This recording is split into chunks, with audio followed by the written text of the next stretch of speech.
But let's talk about, because you're already going there, about being chosen. Yeah. It's something that you shared with us at Generations Live 2024. And I just want to announce that she will be at Generations Live 2025. So if you haven't registered, you need to. We're just going to pick up where we left off and go a little bit deeper, a little bit higher.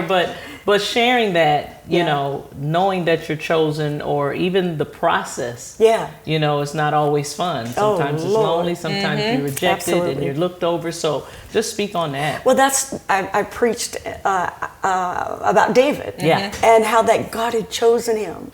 And, you know, God was like, I need a king, and I got to find a king, because the man that's in this position right now, he's done.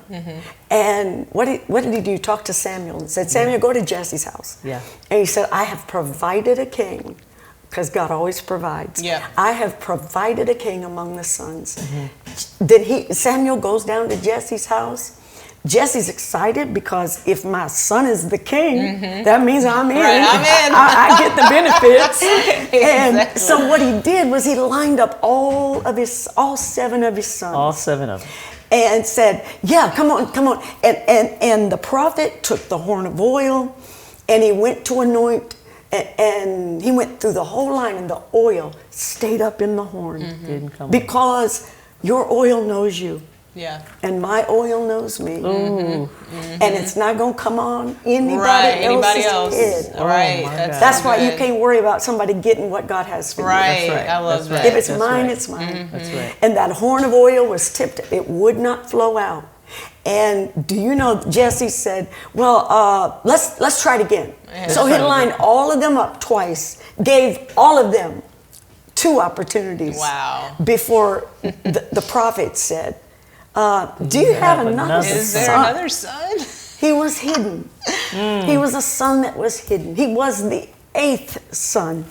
Lord have mercy. 8 is the number of new beginnings. He was the 8th son, and he was out in the field keeping his father's sheep. He was doing what he was assigned to do. That's good, He was stuck out there when the party was going on inside.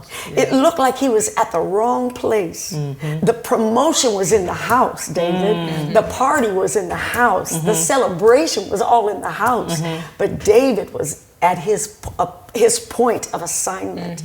That's why it's so important that wherever you are, if God has put you there, know beyond the shadow of a doubt that he will come for you. I love it, because now he sent them out to get the boy. Go get him. Go fetch him. And now the boy that nobody wanted for him to have it, now they got to go out and get him. And bring him.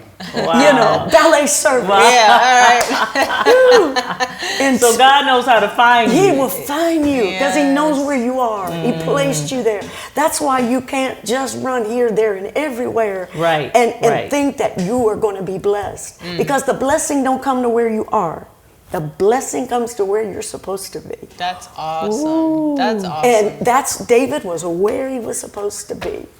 They brought him in the house, tipped up the horn, and the oil began to flow. But he had to go through a lot of pain. Can you imagine the nights he had to sit out there under the stars?